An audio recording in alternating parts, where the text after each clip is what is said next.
Sa una at ikalawang araw ng pre-pageant activities ng mga kandidata, sila ang mga nakikitaan ko na may potential na magiging Miss Universe winner.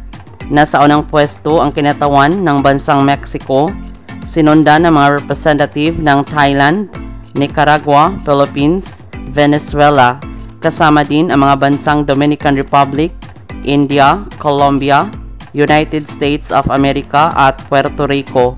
Sino kaya sa kanila ang may magandang placement ngayong competition?